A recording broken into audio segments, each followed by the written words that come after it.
Hello सबैजनालाई welcome to my second blog. आज चाहिँ मेरो बर्थडे हो। हामी चाहिँ कहाँ छौँ रे? चन्द्रगिरीमा। सो आज बर्थडेको लागि भनेर चन्द्रगिरीमा केबल कार पनि फ्री पाइयो मेरो तर्फलाई चाहिँ। उहाँको टिकट काटिसकेको छौँ, हामी चाहिँ वेट गरिरहेको छौँ। ल हेर्नुहोस् यो मर्निङको भ्यू हो चन्द्रगिरीको, एकदमै राम्रो छ। अब म तपाईँहरूलाई एकैचोटि केबल कार चढ्दाखेरि भेट्छु है त। अहिले हामी चाहिँ अहिले यहाँ केबल कार जाने ठाउँभित्र छिरिसकेको छौँ। हामी चाहिँ फर्स्टमै छौँ किनभने गाडीदेखि नै आएर बसेको थाहै थिएन कि 8 बजे मात्र केबल कार खुल्दो रहेछ। तपाईँहरू पनि चन्द्रगिरी आउनुहुन्छ भने हतार गर्नु पर्दैन, 8-9 बजीखेरि त केबल कारै बन्द हुँदो रहेछ जहिले पनि है। अब हामी एकछिनमा चढ्छौँ, हुँदैछ। फाइनल्ली हामी चाहिँ केबल कारबाट ओर्लिएर आइसकेका छौँ। अब चाहिँ सबैभन्दा अगाडि चाहिँ मन्दिर गएर पूजा गर्नेछौँ। ल हेर्नुहोस् खुला खुला, केही भिड छैन, आनन्दको हामी दुईजना मात्रै।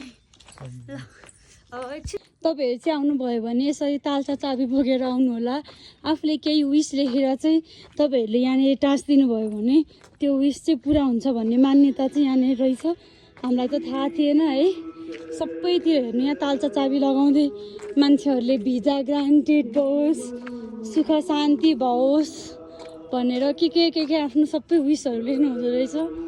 भ्यू यस्तो दामी भ्यू देखिरहेको कि यस्तो दामी कि यहीँ बसौँ जस्तो लागिरहेको। तर के गर्नु, आफ्नो काम गर्नु परिहाल्यो, जानु परिहाल्छ एकैछिन बसेर। अब चाहिँ हामी फर्स्टमा पूजा गर्नेछौँ। हाम्रो उहाँ यहाँ हुनुहुन्छ, मेरो ब्याग बोकिरहनु भएको छ।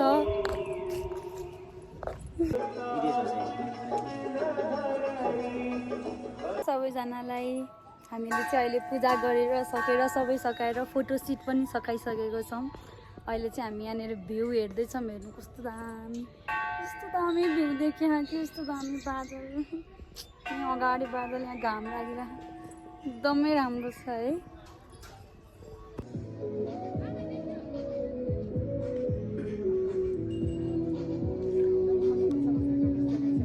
हामी चाहिँ चन्द्रगिरीबाट अहिले फर्किँदैछौँ।